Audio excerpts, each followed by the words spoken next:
Blackmoor Lane, a place shrouded in whispered fears and trembling superstitions, where the locals spoke of moving shadows, trees that watched, and greenish glows that twisted into humanoid horrors, seemed alive with a sinister heartbeat under the silver glare of the full moon,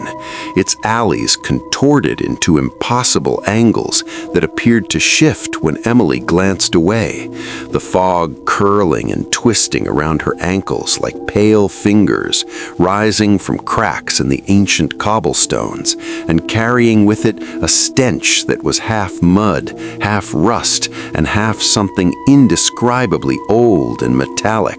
as if the air itself remembered the deaths that had occurred there decades ago, seeping into her skin, lungs, and very soul, forcing her every breath into a struggle as though the lane were trying to consume her from within.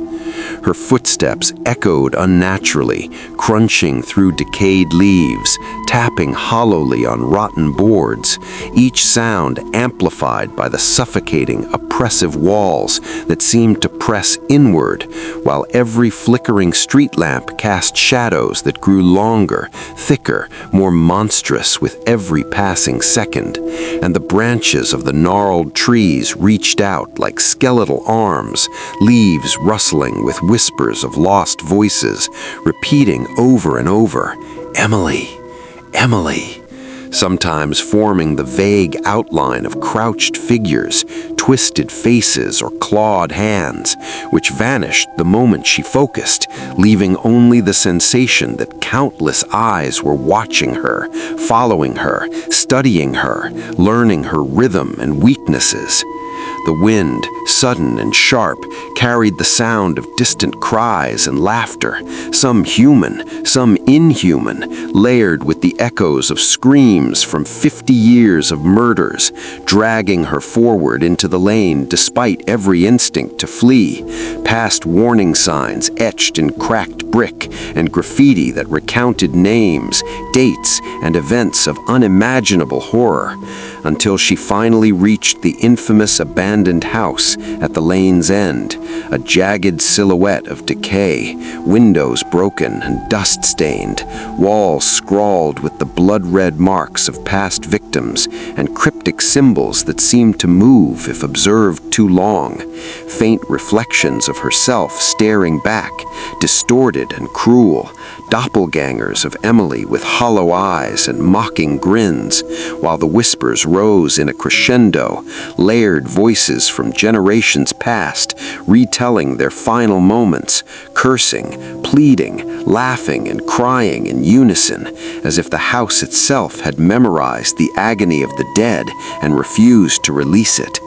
Inside, the air was heavier, thick with mold, rot, and the presence of something predatory and intelligent, the wooden floorboards groaning beneath her weight, echoing unnaturally, the staircase to the basement yawning like a black mouth, ready to swallow her whole. And as Emily descended, the darkness seemed to fold around her, swallowing the weak beam of her flashlight, the shadows now independent entities, shifting, stretching, forming twisted creatures that mimicked her movements, eyes gleaming in the dim light, claws scraping along the walls, whispers now a full cacophony of intelligible words, repeating names, detailing murders, threats, and secrets, promising that the curiosity that brought her here would cost her sanity, if not her life.